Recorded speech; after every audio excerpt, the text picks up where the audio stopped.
এখন আমি আপনাদের সাথে শেয়ার করছি লাউ দিয়ে করে নেওয়া সুস্বাদু একটি নিরামিষ রেসিপি।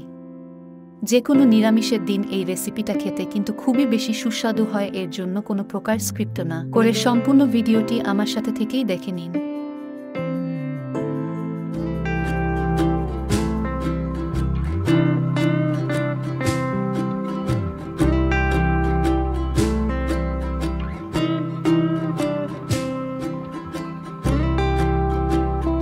লাউ দিয়ে এই নিরামিষ রেসিপিটি করে নেওয়ার জন্য লাউ ভালো করে ধুয়ে পরিষ্কার করে কুচি করে কেটে নিয়েছি। গরম কড়াইতে দিয়ে দিয়েছি সরিষার তেল। আমি বেশিরভাগ রান্নাগুলো সরিষার তেল দিয়ে করে থাকি, এর জন্য সরিষার তেল দিয়ে দিয়েছি। গরম তেলে দিয়ে দিচ্ছি শুকনা মরিচ, দিয়ে দিচ্ছি তেজপাতা, অল্প পরিমাণে দিয়ে দিচ্ছি পাঁচফোড়ন,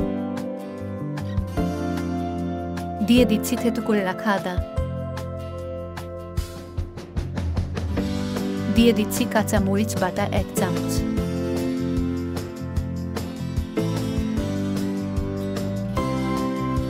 লাউয়ের তরকারিটা সুস্বাদু করে তোলার জন্য এর সাথে দিয়ে দিচ্ছি মাসকলাইয়ের ডাল। মিডিয়াম লো আঁচে রেখে কয়েক মিনিট খুব ভালো করে ভেজে নিচ্ছি।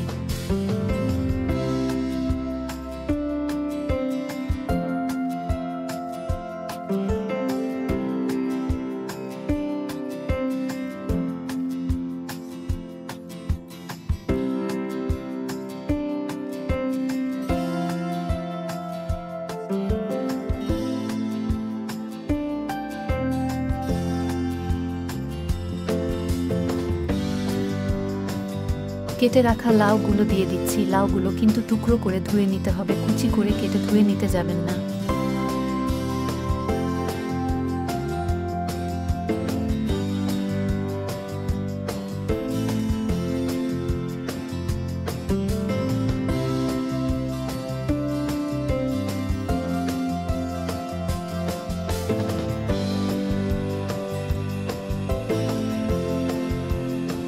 টেস্ট অনুযায়ী দিয়ে দিচ্ছি লবণ, দিয়ে দিচ্ছি চিড়ে নেওয়া কাঁচা মরিচ,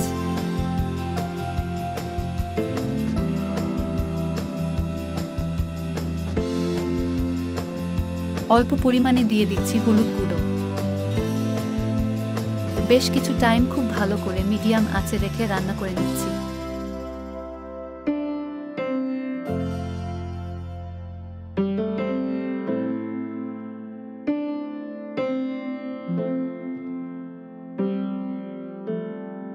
মিডিয়াম লো আঁচে রেখে বেশ কিছু টাইম রান্না করে নেওয়ার পর ঠিক এরকম একটা পজিশনে চুলাটা বন্ধ করে নিচ্ছি। এই তরকারিটা খেতে কিন্তু খুবই বেশি সুস্বাদু হয়, রুটি দিয়ে এবং ভাত দিয়ে খেতেও খুব বেশি সুস্বাদু হয়। ভিন্ন ভিন্ন ধরনের নিরামিষ রেসিপিগুলো একাদশী, জন্মাষ্টমী, রাধা অষ্টমী এবং বিভিন্ন ভোগের প্রসাদ এর রেসিপি পাওয়ার জন্য অবশ্যই আমার চ্যানেলটি সাবস্ক্রাইব করে আমার চ্যানেলের পাশেই থাকবেন।